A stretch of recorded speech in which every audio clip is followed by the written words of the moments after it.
చెప్పాల్సిన విషయాలని చెప్పేశానని ఇక తాను చెప్పేదేమీ లేదని మంత్రి కొండా సురేఖ స్పష్టం చేశారు. మీడియాతో చిట్చాట్లో ఆమె కీలక వ్యాఖ్యలు చేశారు. త్వరలో అన్ని విషయాలపై మాట్లాడతానని కొండా సురేఖ తెలిపారు. మరోవైపు ఎమ్మెల్యేల వ్యాఖ్యలపై స్పందించేందుకు కొండా సుస్మిత నిరాకరించారు.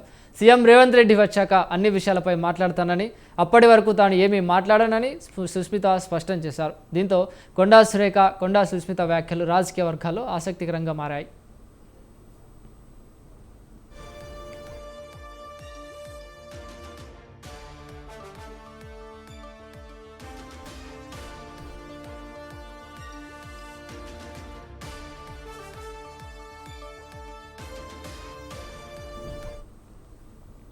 చెప్పాల్సిన విషయాలన్నీ చెప్పానని ఇక తాను చెప్పేదేమీ లేదని మంత్రి కొండా సురేఖ స్పష్టం చేశారు.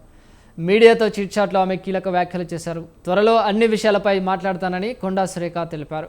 ఇక మరోవైపు ఎమ్మెల్యేల వ్యాఖ్యలపై స్పందించేందుకు కొండా సుస్మిత నిరాకరించారు. సీఎం రేవంత్ రెడ్డి వచ్చాక అన్ని విషయాలపై మాట్లాడతానని, అప్పటి వరకు తాను ఏమీ మాట్లాడనని సుస్మిత స్పష్టం చేశారు. దీంతో కొండా సురేఖ, కొండా సుస్మిత వ్యాఖ్యలు రాజకీయ వర్గాల్లో ఆసక్తికరంగా మారాయి.